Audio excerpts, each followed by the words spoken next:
Le Parthénon.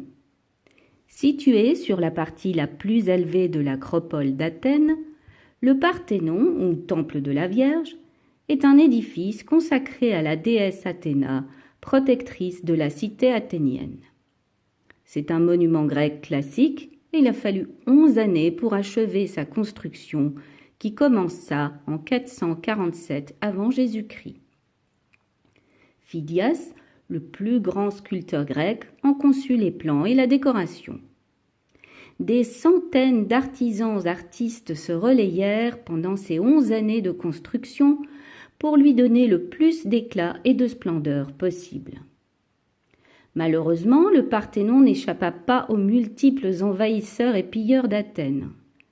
Les plus grands dommages lui seront infligés en 1687 par les bombes vénitiennes. Puis, en 1801, Lord Elgin, sujet de la couronne britannique et ambassadeur à Constantinople, obtient l'autorisation d'y creuser pour y découvrir les vestiges antérieurs à sa construction. Il en profite pour piller l'édifice, découpant fresques et statues de marbre pour les emmener au British Museum de Londres. En 10 mois, la moitié des sculptures sont enlevées, ainsi que 7 métopes et 20 dalles de la frise que l'on scie en deux avant d'en abandonner le dos à cause de leur poids. Durant l'été et l'automne 1802, 2 autres métopes et 6 dalles de la frise sont descendues de l'acropole. En septembre 1802, Lousieri écrit à Elgin.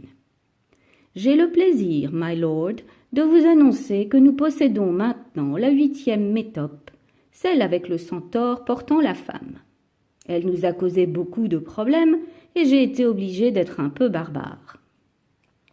Tout ceci put se faire grâce à la complicité du gouvernement turc, alors maître de l'Orient.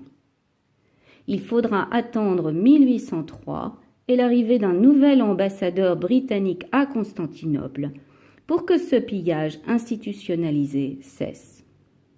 Quant à la mosquée qui était érigée, elle fut rasée en 1843 lors du début des grandes fouilles de l'acropole.